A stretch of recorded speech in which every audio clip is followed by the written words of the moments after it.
Baik, Assalamualaikum warahmatullahi wabarakatuh. Alhamdulillah saya dituntut 10 tahun oleh jaksa penuntut umum. Allahu Akbar. Insyaallah. Jadi jaksa penuntut umum jaksa penuntut umum sudah melakukan pekerjaannya dengan baik. Pekerjaan dunia nggak apa-apa, itu kan profesi ya. Dia harus tunduk dan patuh oleh sistem yang mengikat dia. Tapi kita masih punya pengadilan akhirat ya, kita masih punya pengadilan yang maha adil nantinya. Oke, kita nggak usah bahas itu. Intinya saya dituntut 10 tahun oleh jaksa penuntut umum, alhamdulillah. Yang kedua, nanti biar kuasa hukum yang menyampaikan. Beberapa minggu yang lalu, sidang yang kemarin, saya ditanya sama JPO, Gus Nur, pendidikan terakhir apa? Saya jawab nggak lulus SD gitu kan. Entah itu jujur, entah itu sufistik, wallahualam hanya saya yang tahu ya. Saya tidak lulus SD. Dan saya nggak nyangka ternyata itu digoreng ya sama media ya. Ternyata gara-gara saya jujur, digoreng sama media-media buzzer, bahwa seolah-olah saya ini nggak punya ijazah tapi ngurusi ijazah orang. Saya nggak punya ijazah, ngurusi ijazahnya Jokowi. Nah, ini udah dipelintir kemana-mana. Dan alhamdulillah nggak apa-apa, memang pekerjaan buzzer begitu, nggak apa-apa. Anggap saja saya memberikan nafkah mereka lah ya.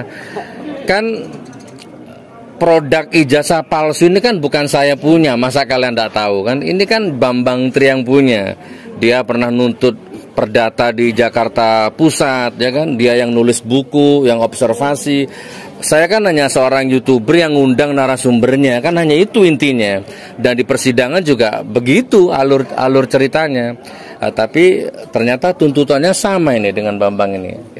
Tapi intinya ingin saya sampaikan kepada Anda, saudaraku, saya ini bukan pejabat. Walaupun saya nggak punya ijazah, walaupun saya nggak tamat, nggak akan ngancam negara, ya, nggak akan ngancam kedaulatan negara. Tidak akan ada satupun rakyat yang terancam masa depannya, perutnya, dapurnya, SPP anaknya gara-gara saya nggak punya ijazah. Dan insya Allah walaupun saya nggak punya ijazah, saya berusaha maksimal bermanfaat untuk rakyat Indonesia. Amin. Itu yang ingin saya sampaikan. Jadi intinya saya dituntut 10 tahun. Tinggal kita minta sama Allah bagaimana Allah nanti memutuskan lewat tangan hakim. Ada yang menarik teman-teman tadi, jaksa penuntut umum tadi menyampaikan kalau ijazahnya Pak Jokowi ini palsu, kenapa lawan-lawan politiknya dulu nggak mempermasalahkan? Itu menarik bagi saya itu. Ya begitulah dunia politik. Yang dulu lawan-lawan politiknya Pak Jokowi sudah jadi menteri semua, kaya raya semua, dapat jabatan semua, ya kan? Begitulah politik. Jadi itu nggak bisa dijadikan rujukan, ya. Dan sekarang ketika politik sudah berubah, dekati pemilu, sudah mulai ada yang meninggalkan, kan begitu politik. Oke, saya nggak usah bahas yang terlalu panjang. Yang kedua, menarik juga tadi, yang jadi rujukan adalah ahli bahasa Pak Duta siapa? Bahari. Duta Bahari. Pak Andika Duta Bahari. Tapi alhamdulillah, Pak Andika Duta Bahari ini juga pernah jadi saksi yang memberatkan Habib Bahar di Bandung. Tapi Allah berkehendak lain, Habib Bahar bisa bebas. Jadi ya teman-teman ya, intinya saya hanya YouTuber yang ngundang Bambang Tri, poin pertama. Dan saya bukan yang pertama. Sebelum saya ngundang Bambang Tri sudah viral duluan di depan wartawan begini. Sudah banyak YouTuber yang ngupload. Harusnya kalau hukum ditegakkan, sebelum saya undang, sudah terjadi itu proses hukum sebenarnya. Nah baru saya, semuanya Allah yang berkehendak. Barakallah. Cukup ya? Coba kuasa teman. Ya Selasa kita ketemu di Pleido nanti. Di Pleido kan masih ada satu hak saya itu Pleido. Nanti kita sampaikan semuanya di situ, insya Allah. Ada yang mau disampaikan? Pak kuasa hukum mungkin dengan Pleido nanti. Tadi disampaikan jaksa penuntut umum bahwa tuntutan terhadap Gus Nur ini adalah 10 tahun. Sama dengan Bambang Tri. Yang kita ketahui, mungkin teman-teman media juga kurang meliput, yang kurang exposure terhadap Gus Nur, bahwa beliau ini adalah seorang ulama.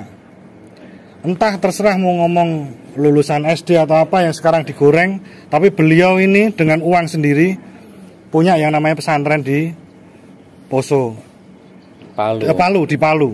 Dan beliau ini dalam membiayai pondok tersebut itu jelas pakai uang pribadi.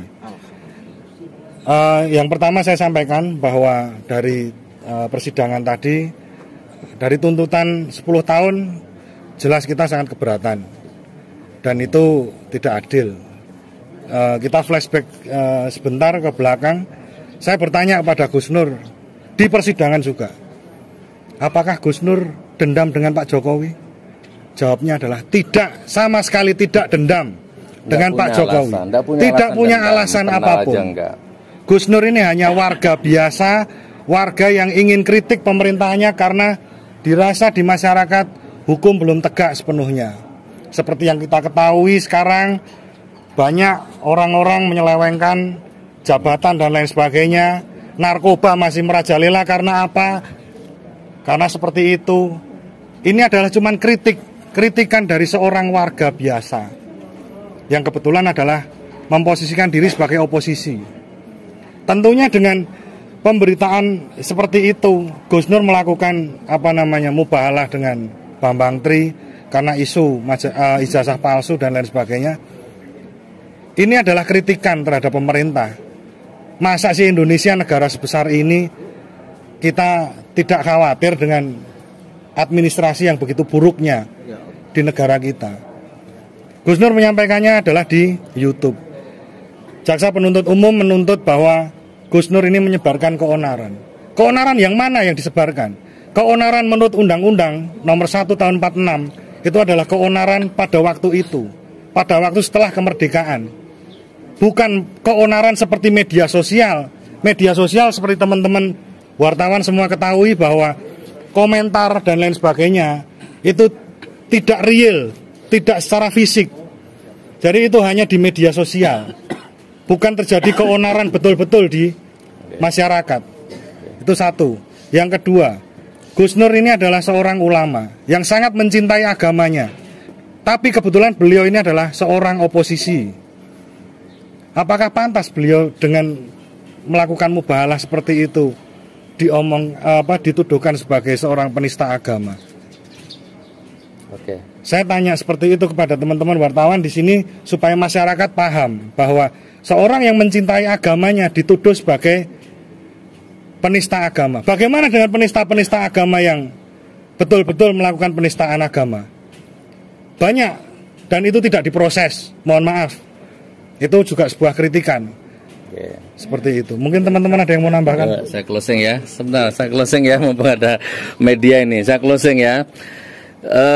Kemarin ada demo apa itu yang ada posternya Sri Mulyani sama Pak Luhut, dan itu kan itu juga demo besar-besaran itu nggak diproses ya. Sekarang saya dapat berita ada Gus Fuad Pleret itu juga lagi onar tuh, nggak diproses. Kidung sunyiku lebih merdu daripada kumandang adzanmu. Allahu Akbar. Itu juga nggak diproses. Itu penista agama itu. Teroris punya agama dan agamanya Islam. Dan sudah dilaporkan, nggak diproses, Abu Janda ya. Kemudian Allah itu bukan orang Arab, jadi ngaji itu nggak usah lah pakai langgam Jawa, hip hop apa boleh. Itu sudah dilaporkan dan jadi tersangka, tapi sampai sekarang nggak ditangkap, Ade Armando. Jadi gitulah teman-teman ya, jadi seperti ini. Dan tadi beliau menyampaikan berkali-kali, saya mungkin oposisi. Catat teman-teman ya, saya oposisi yang merdeka, berdaulat. Saya belum disogok dan gak mau disogok oleh siapapun. Baik dulu sebelum pemilu sampai pasca pemilu sampai detik ini. Saya belum makan uangnya Prabowo sepeser pun. Gak makan uangnya Sandiaga Uno sepeser pun, catat. Gak makan uangnya siapapun politikus, enggak. Besarnya 100.000, kecilnya 1.000, enggak. Artinya sama sekali. Jadi saya ini walaupun disebut oposisi, tapi saya bukan penjilat. Saya oposisi yang merdeka. Kan boleh ya. Karena saya juga cinta negeri ini. Insya Allah begitu. Assalamualaikum warahmatullahi wabarakatuh. Waalaikumsalam warahmatullahi wabarakatuh.